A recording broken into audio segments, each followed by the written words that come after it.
Our first story comes to us from Walt Way, who weaves a beautiful tale about a mother's devotion. It's part checklist, part poetry, and all love. Here is 14 and a half things my mother taught me.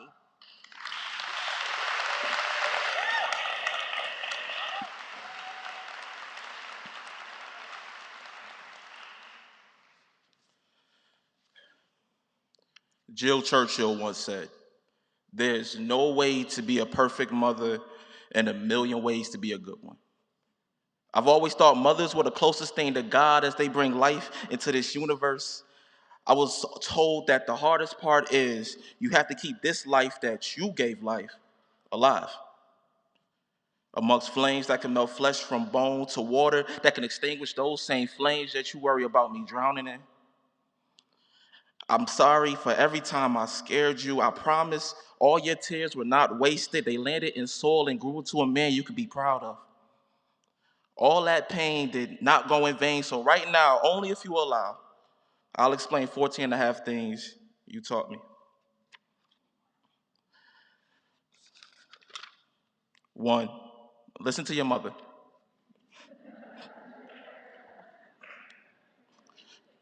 I had my first surgery on my ears at an age I can't remember.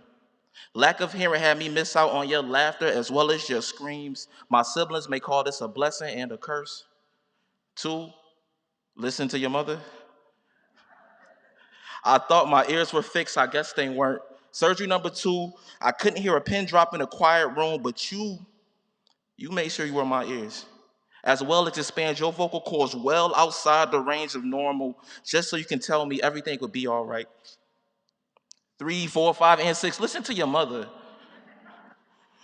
They finally got my ears fixed. I can hear you. I can hear every whisper. I can hear every yell. It's like I was your audience and you were a poet. I can hear everything you say, like when you tell me, clean this room, come and eat, pause that game, turn that TV down, and clean this room. I can hear everything you say, like when you tell me you love me to the moon. I can finally respond in a timely manner.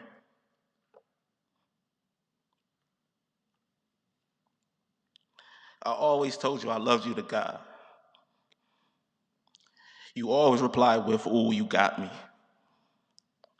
7, you taught me how to smile. As you told me a million times, I look just like my daddy, but my smile will forever resemble yours. With my ears working, I listed as doctors rattled off health problems. They put me on medications that you never heard of. So you kept this list longer than Santa's. You checked off which meds were naughty, which were nice, but we didn't know how they affected me until they did. I loved to smile like you until I couldn't. 7, surgery was on my mouth. My face was swollen. I didn't want to talk, let alone smiles, but you found a way to make me laugh. 8, you taught me how to believe. You told me I could be anything, a doctor, a dancer, a poet, even president. You saw what I couldn't. My 8th surgery was on my eye. I have astigmatism. We was told it was common. I wore glasses that you picked out almost every year since kindergarten. I didn't want to wear them, not because they were ugly, but because you picked them out and not me. Looking back at your selection, I guess I look cute or whatever.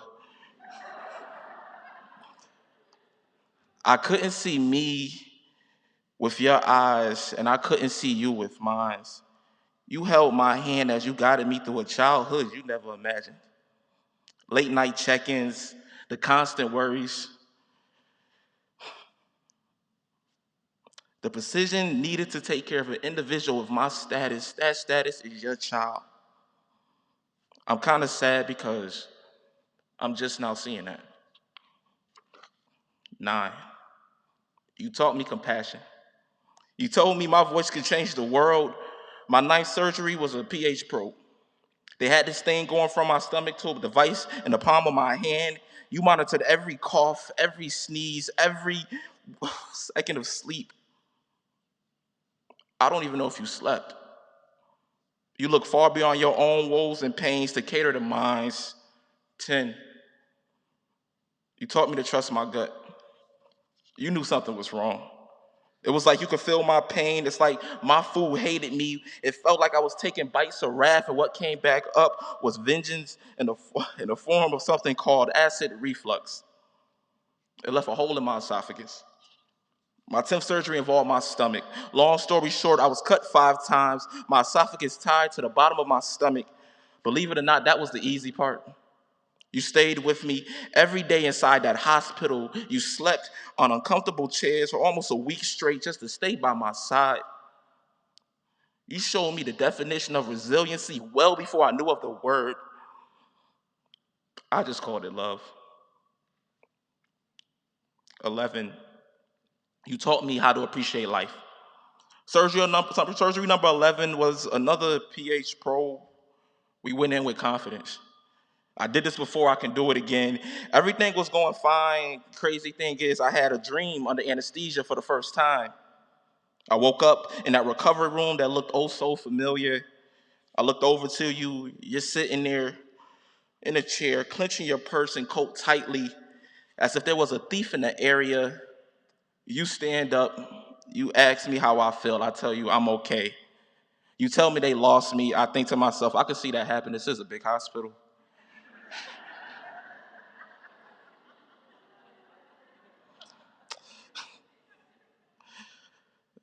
No, they lost me on that table.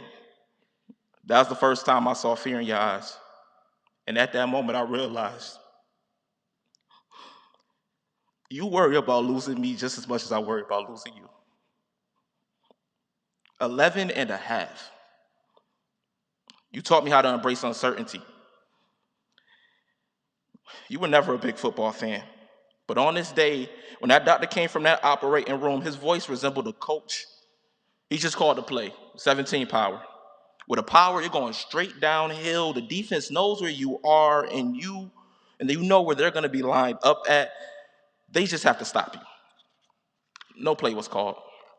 The doctor told you something went wrong. I woke up in the middle of the surgery. He told you I was in recovery. What he didn't say, I was doing perfectly fine. I usually am after a probe. They told me the door slammed open.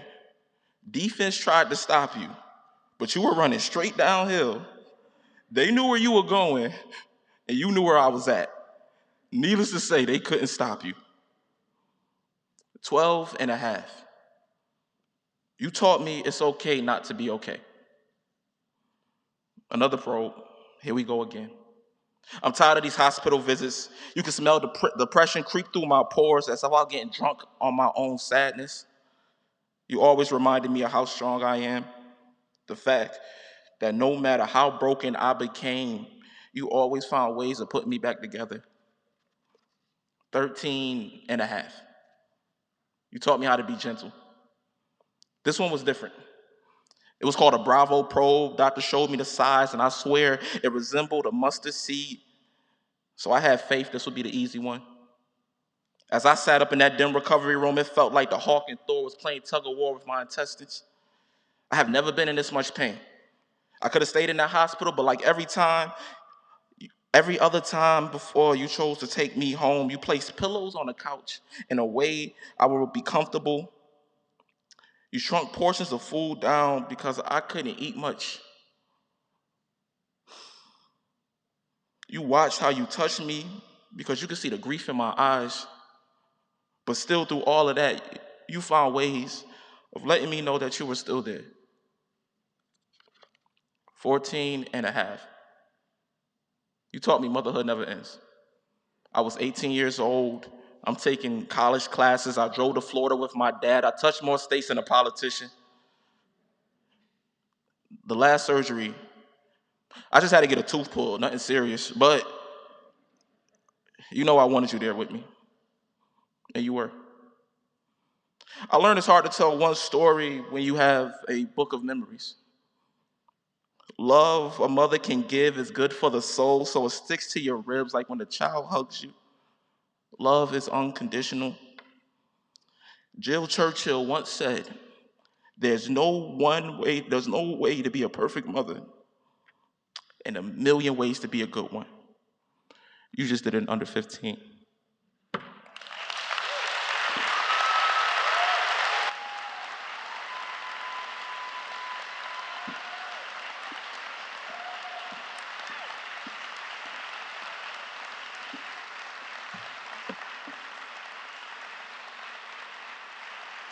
They gave us all tissues back there, and now I know why. Thank you, Walt. Having spent nights with children in hospitals and at their bedsides, even recently, I love that last quote. And you reminded us that being perfect doesn't need to be the goal. When life throws you into one imperfect situation after another, the most honorable thing you can do is to stand up straight and aim to be good, which you are very, very good.